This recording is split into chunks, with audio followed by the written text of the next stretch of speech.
야고보서 1장 5절에서 8절까지의 말씀을 함께 나누려고 했는데, 조금 전 광고에서도 말씀드린 것처럼 지난주에 제가 야고보서 1편을 하지 않았기 때문에 오늘 그 말씀을 그냥 좀 섞어서 같이 말씀을 좀 나누려고 합니다. 야고보가 12지파에게 분한한다 하면서 이렇게 얘기를 해요. 너희가 여러 가지 시험을 만나거든 온전히 기쁘게 여기라 말합니다.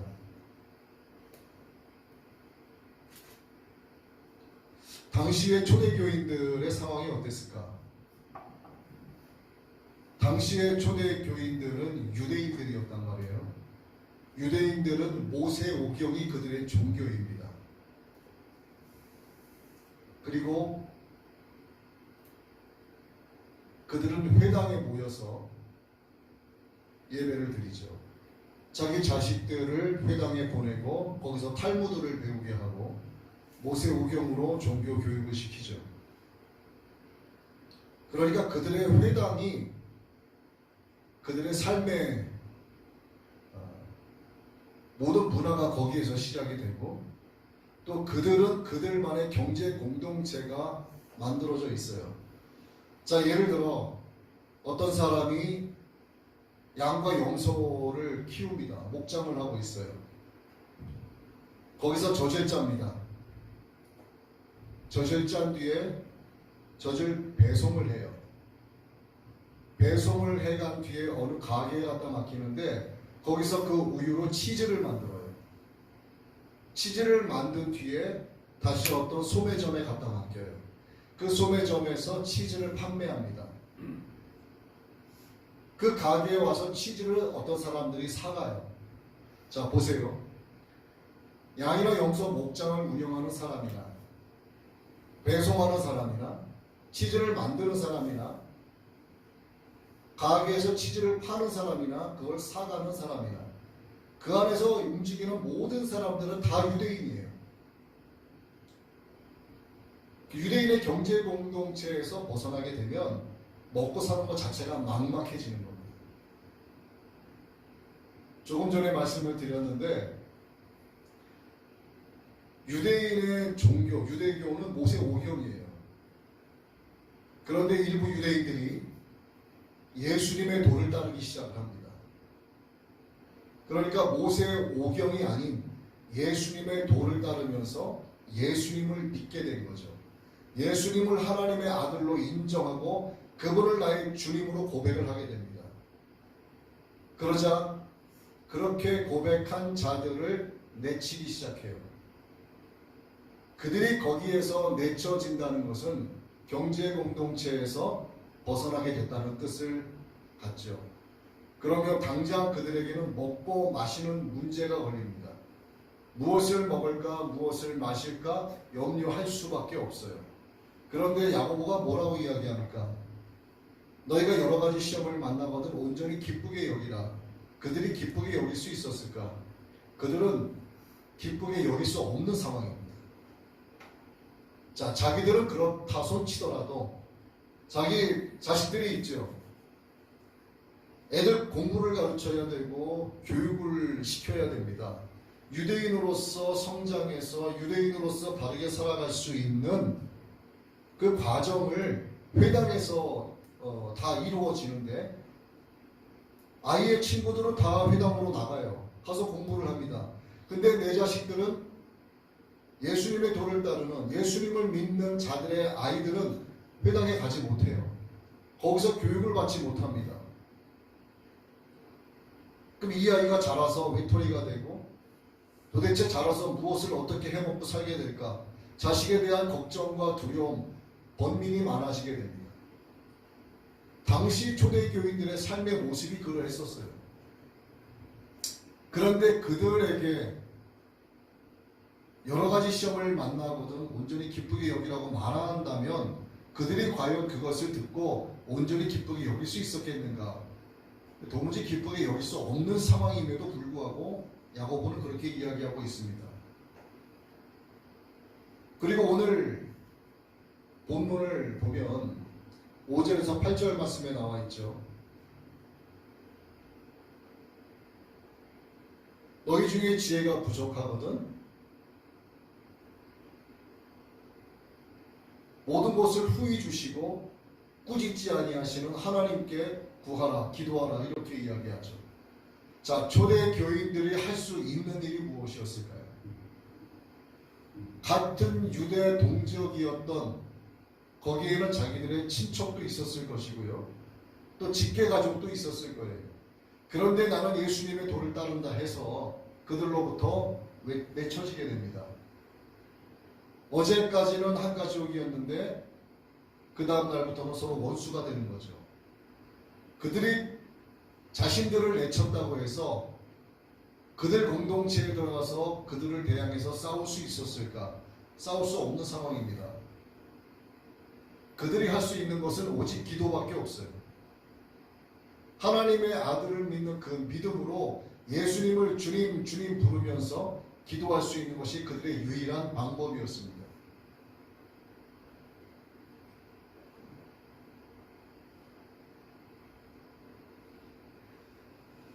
그리고 나서 한마디 더 하는데 의심하지 말라. 두 마음을 품지 말라. 이것은 바람에 밀려 요동하는 바닷물결 같이 되는 것이기 때문에 그렇게 하면 안 된다라고 얘기를 해요. 초대교인들 입장에서 여러 가지 시험을 온전히 기쁘게 여길 수 없었고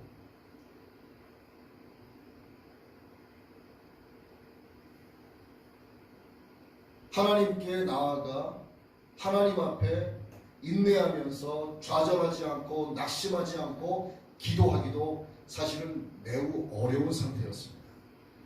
자, 너희 중에 지혜가 부족하거든 이렇게 단서를 달았어요. 그 지혜가 무엇일까요? 지혜는 여러 가지로 볼 수 있죠. 오늘 우리가 그 교동문에서도 읽었잖아요.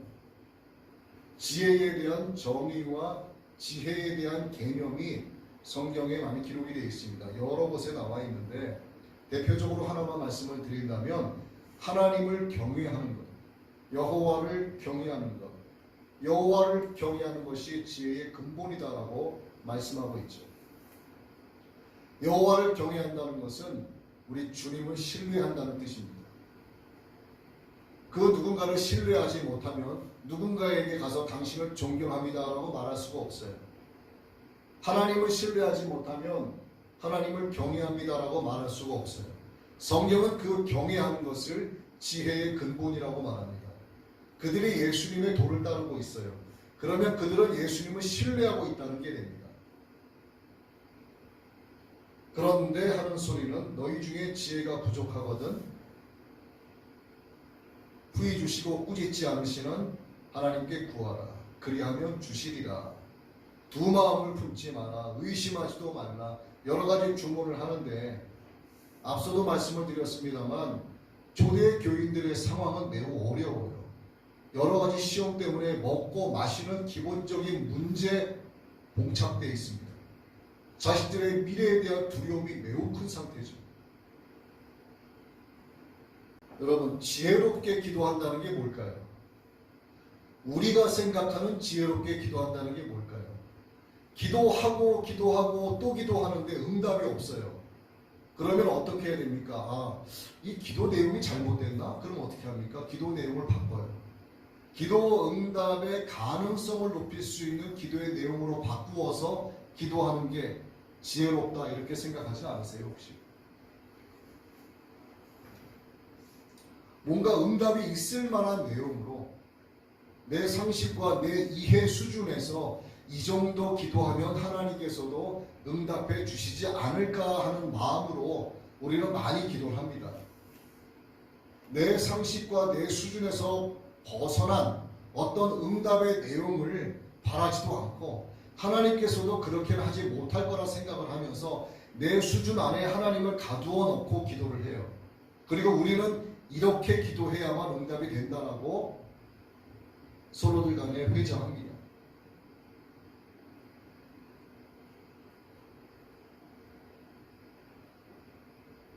한 사람이 찾아와서 하나님 앞에 나와 기도를 합니다. 그는 끊임없이 기도를 해요. 기도의 내용을 바꾸지 않고 계속 기도를 합니다. 하나님께서 그 기도의 내용을 들으시고 응답해 주세요. 한 사람이 찾아와서 하나님 앞에 기도를 합니다.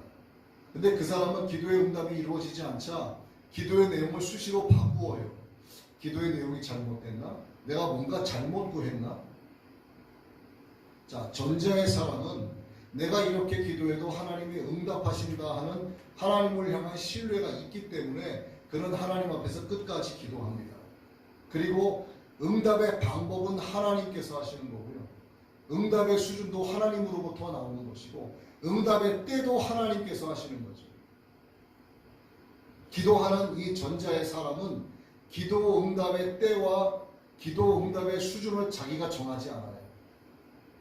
근데 후자의 사람은 자기가 기도하고 기도 응답의 때와 기도 응답의 형식과 방법을 자신이 스스로 정합니다. 그렇기 때문에 자신이 정한 그 스케줄에 맞지 않으면 기도의 내용을 바꾸거나 아예 낙심하고 기도를 멈추게 돼요. 하나님께서 이 두 사람을 보셨을 때 누가 더 지혜로운 사람일까요? 당연히 전자의 사람이겠죠. 오늘 사도 야고보가 교인들에게, 초대 교인들에게 말하는 지혜로 기도하라는 바로 이와 같은 것을 이야기하는 거예요. 기도할 때 의심하지 말고 기도해라. 기도할 때 두 마음을 품지 말고 기도해라. 기도할 때 바람에 밀려 요동하는 바닷물결처럼 요동치지 말고 기도해라. 그러나 그들은 사실 그렇게 낙심하지 않은 채, 두 마음을 품지 않은 채 기도할 수 없는 상황이죠. 성경에 뭐라고 기록되어 있습니까? 너희 중에 고난당하는 자가 있느냐? 그는 뭐 할 것이요? 기도할 것이요. 너희 중에 즐거워하는 자가 있느냐? 너희는 찬송할지라. 근데 여러분 어때요? 고난당하면 기도하세요? 고난당하면 대책을 강구하세요? 고난당하면 대책을 강구해요, 일반적으로. 그리고 막 즐거운 일이 생기면 찬송합니까? 아니면 어디 놀러 나갈 생각하고 박수 치면서 파티 벌일 생각을 합니까? 이게 사람이기 때문에 육신의 생각이 먼저 앞서서 그와 같이 하게 돼요.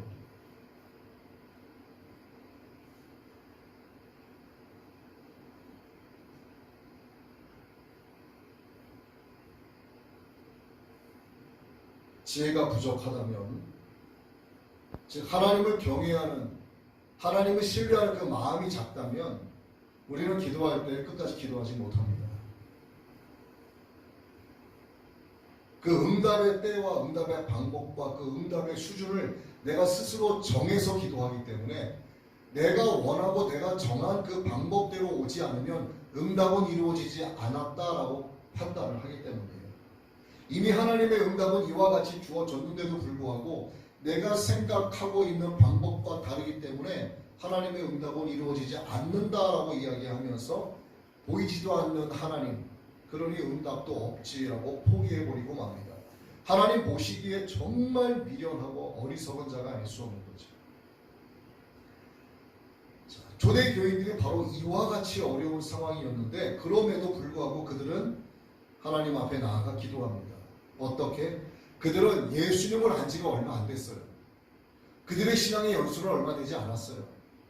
예수님께서 오셔서 전해주신 그 하나님 나라의 복음, 예수님의 도를 듣고 비로소 그것이 진리인 것을 믿기 시작한 사람들입니다. 예수님을 믿기 때문에 당하는 그 여러 가지 고난과 시험의 일대 교인들이었어요. 그들이 예수님을 알면 얼마나 알겠습니까? 그럼에도 불구하고 그들은 기도하죠. 하나님을 알기 원하는 마음으로 기도하고 주님을 신뢰하면서 기도합니다. 그들이 왜 그렇게 할 수 있었을까? 예수님의 마음, 하나님의 마음이 그들에게 왔기 때문이에요. 그들이 그렇게 할 수 있도록 하나님께서 그들을 찾아와 주셨기 때문에 그들이 그렇게 할 수 있었습니다.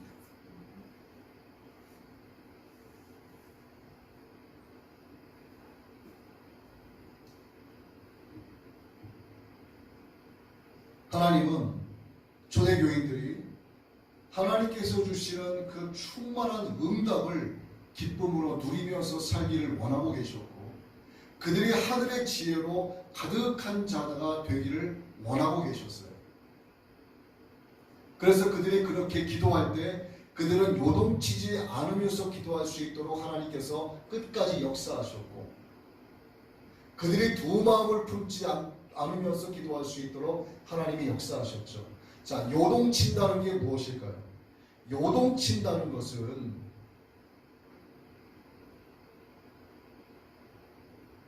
주님을 신뢰하지 않는 불신앙의 죄와 같습니다.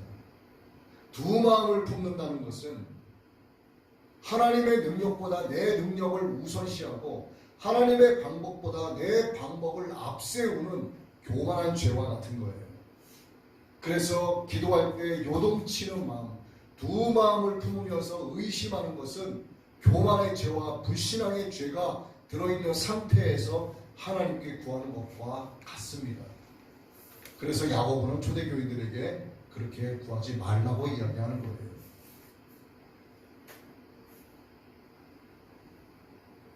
하나님은 우리의 지혜가 많든 적든 그 지혜의 양을 놓고 말씀하시는 분이 아니시고, 우리의 지혜가 비록 부족해도, 즉 우리의 믿음이 조금 부족해도 베드로가 물에 빠져서 주여 나를 구원하소서 불렀던 그 부르짖음처럼 하나님 앞에 나와 간구하며 기도하길 원하시는 거죠.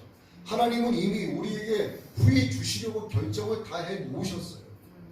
하나님은 우리가 무엇이든지 구해도 믿음으로 구하면 다 주시려고 이미 다 준비해 놓고 계시는 분입니다. 네가 어떻게 나에게 이따위의 내용을 구할 수 있어? 라고 꾸짖으시려고 대기하시는 분이 아니라 믿음으로 무엇이든 구해도 꾸짖지 아니하시기로 이미 작정하신 분이라는 것이 오늘 본문 말씀에서 우리에게 하시는 하나님의 음성인 거예요. 하나님을 경외하는 것이 지혜의 근본이죠. 하나님을 아는 지식이 있고 그래서 충만한 지혜가 있는 자가 기도하지 않는다? 이것은 있을 수 없는 일입니다. 그런데 어떤 사람이 그래요. 나는 여호와 하나님을 경외합니다. 그런데 말이죠. 제가 조금 바빠서 지금은 기도할 시간이 없네요. 이건 하나님 앞에서 핑계를 댈 뿐이죠. 어불성설입니다. 하나님 보시기에 그만한 어리석음이 없어요.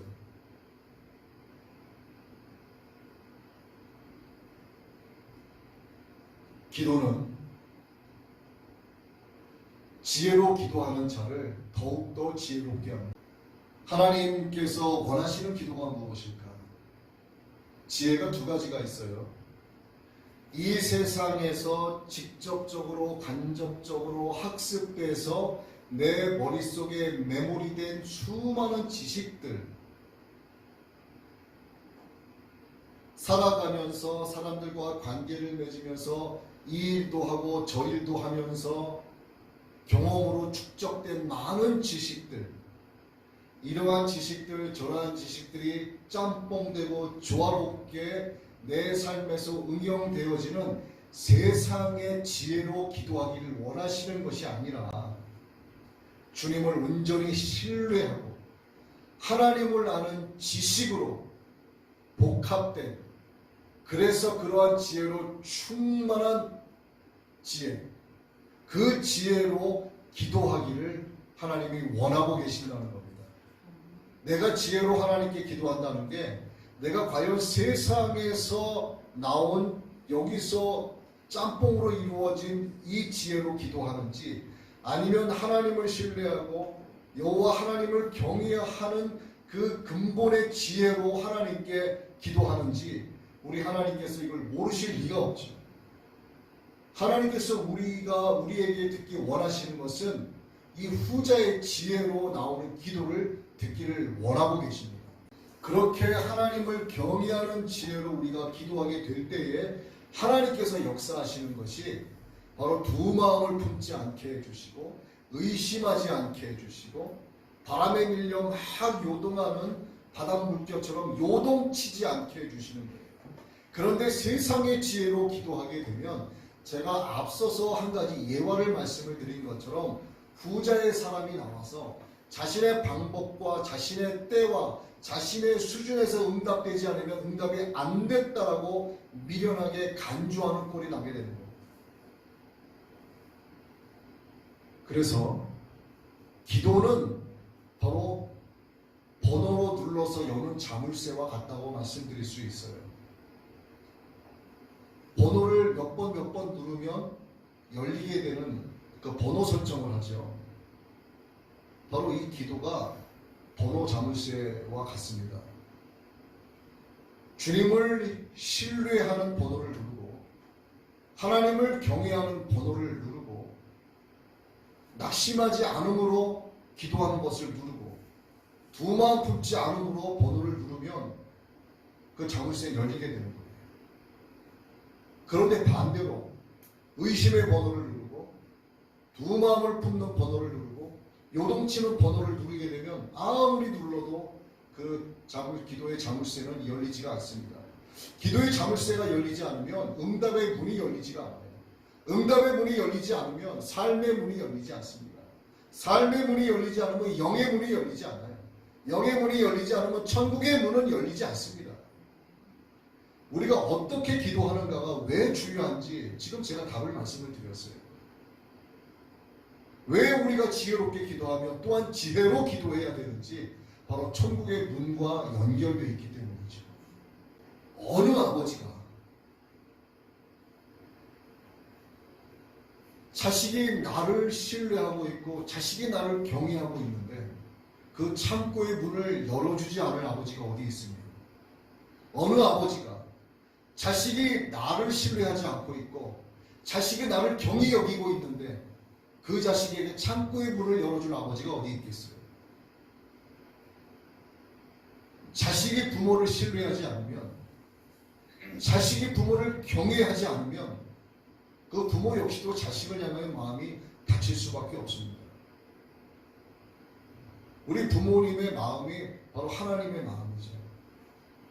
우리가 하나님을 신뢰하고 하나님을 지극히 경외함으로써 하나님 앞에 낙심하지 않고 두 마음을 품지 않고 기도할 때 하나님께서 우리에게 천국문을 열어주시지 않을 리가 없죠.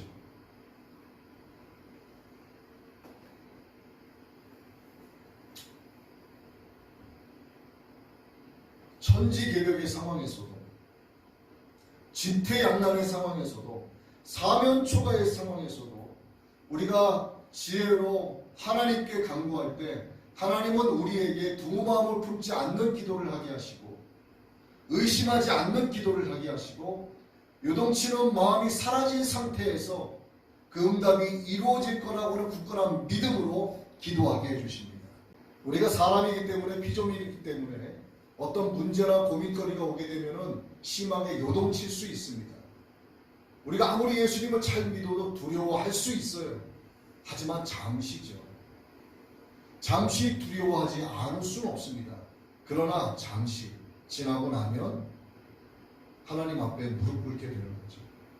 그렇게 되면 요동치던 우리의 마음을 잠잠하게 해주시고 잠잠하다 못해 아예 고요하게 만들어주세요. 분명히 나에게 큰 문제가 다가왔고 정말 어려운 상황이 발생이 됐는데도 불구하고 이상하게 걱정이 안 되는 경우가 있습니다. 저는 그러한 상황을 정말 많이 겪었어요. 분명히 나에게 어떤 일이 일어나고 있습니다. 이게 세상적으로 봤을 때는요 정말 무섭고 두려운 일이에요. 정말 저에게 참 여러분에게 말씀드리기 어려운 그러한 정말 곤란한 일들이 생겨나고 있고 우겨쌈당하는 듯한 그런 느낌이 있는데 내가 저들에게 가서 막 뭐라고 하면 하나님의 영광 가리울까봐 하지는 못하고 두려워하죠 처음에. 그런데 시간이 지나면서 기도합니다. 하나님은 지금 저를 주목하여 보고 계시고 하나님은 지금 저의 기도에 귀를 기울이고 계시고 나의 눈과 나의 귀가 되셔서 내가 지금 보는 것을 하나님이 보고 계시고 내가 지금 듣는 것을 하나님이 동시에 듣고 계시니 저는 하나님만 의지합니다. 하나님께서 과거 제게 직접 두려워하지 말라고 말씀하여 주신 그 음성을 기억하고 지금 이렇게 기도하오니 주님의 방법으로 모든 것을 전화위복시켜달라고 기도하면 이 기도하기 전까지의 정말 힘들게만 느껴졌던 문제들이요, 똑같은 문제가 진행이 되고 있음에도 불구하고 전혀 걱정이 안 돼요. 아무런 두려움이 생기지 않습니다. 그리고 이것은 마른 풀처럼 바람이 불면 사라지는 것처럼 다 사라져서 다 없어집니다. 제가 지어서 드리는 말씀이 아니라 아시는 분은 다 아시겠지만 정말 풍파를 겪었죠. 하나님께서 이렇게 저를 붙잡아서 한 걸음 한 걸음 인도해 주지 않으셨으면 저는 지금 숨 쉬고 있는 것조차 아마 불가능한 상황이었을 거예요.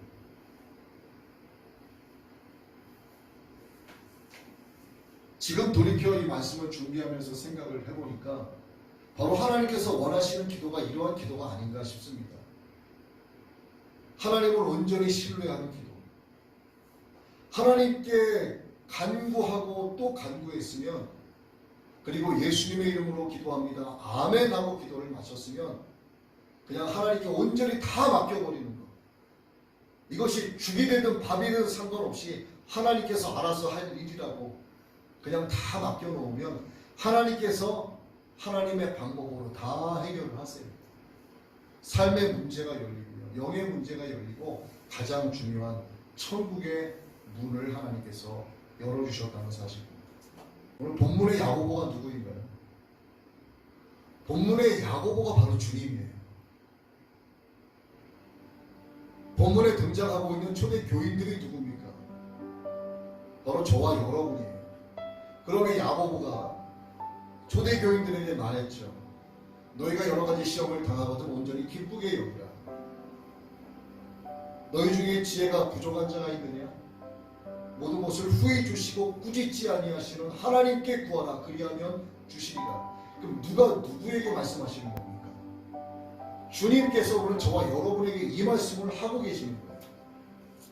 너희들 지금 어려운 문제 많지? 많은 시험을 당하고 있다고 생각하지? 그런데 너희가 겪고 있는 그 많은 시험보다 큰 나를 신뢰해라. 그리고 온전히 기쁘게 여기라. 내가 너에게 어떻게 역사하는지를 지켜보라고 말씀하시는 거예요. 그리고 나를 신뢰하고 있지 않느냐, 그 지혜로 기도하라. 내가 너에게 후하게 줄 것이고 네가 무엇을 구하든 내 아들 예수의 이름으로 구하면 꾸짖지 않는다. 오늘 사도 야고보가 초대 교인들에게 말한 이 권면의 내용은 예수님께서 오늘 저와 여러분에게 친히 직접 말씀하고 있다는 사실입니다.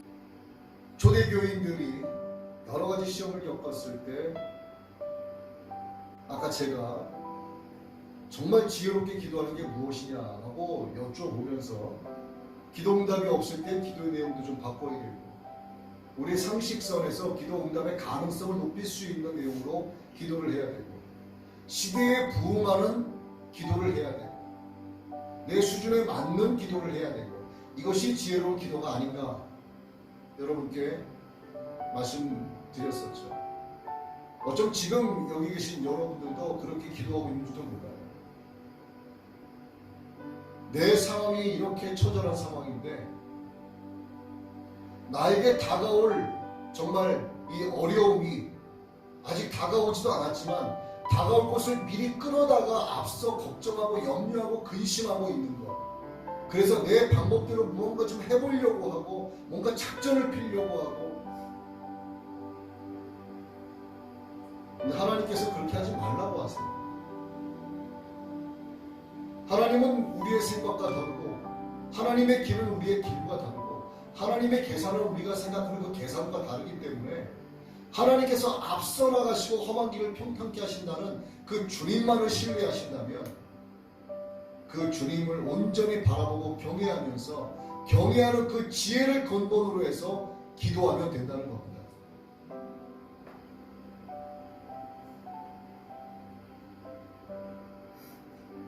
오늘 본문 말씀을 다시 한번 볼까요? 너희 중에 지혜가 부족하거든 후히 주시고 꾸짖지 아니하시는 하나님께 구하라. 그리하면 주시리라. 이건 어떤 단서 조항이 없습니다. 그리하면 주시리라지. 그리하면 잘 따져보고 줄만한 것은 주고 그렇지 않은 것은 걸러내겠다라고 말씀하시지 않았어요. 우리 주님께서는 속이 요만한 분이 아닙니다. 천지를 창조하신 분이시고 저와 여러분을 지으신 분이시고 우리의 모든 생각과 우리의 마음의 중심을 꿰뚫어 보고 계시는 분이시죠. 그래서 저와 여러분은 충만한 지혜로 기도해야 합니다. 의심하면서 기도해서도 안 되고 두 마음을 품고 기도해서도 안 돼요. 요동치는 마음을 가진 상태로 기도해서도 안 되죠. 자, 하나님은 우리에게 이미 후하게 주시기로 결정하셨다고 말씀을 드렸습니다. 다시 말씀을 드려요. 하나님은 우리에게 후히 주시기로 이미 결정하셨어요. 우리가 어떤 기도도 믿음으로 기도하면 무엇을 구해도 꾸짖지 아니하시기로 이미 작정하신 분이십니다. 그러면 이제 뭐만 남았을까요? 하나님은 이미 결정하셨습니다. 이제 남은 것은 우리의 결단만 남은 거예요. 하나님, 의심하지 않고 기도하겠습니다. 두 마음을 품지 않고 기도하겠습니다. 바람에 밀려 요동하는 바닷물결처럼 요동치면서 기도하는 것은 이제 멈추고 굳건한 믿음으로 낙심하지 않고 기도하겠습니다. 이렇게 결단하오니 하나님의 때에 응답하여 주시고 하나님의 방법으로 응답하여 주시고 하나님의 수준으로 응답하여 주시고 하나님의 영광을 위하여 응답하여 주옵소서. 이게 지혜로 충만한 기도라 이거죠. 오늘 사도 야고보가 초대 교인들에게 한 이 권면은 주님께서 저와 여러분에게 친히 말씀하고 있다는 사실을 여러분 꼭 기억하셔야 됩니다. 이 말씀을 따라 이렇게 결단하는 여러분 모두에게 이 모든 것을 주관하시는 예수님의 은혜와 평강이 충만하게 되기를 주의 이름으로 축복합니다.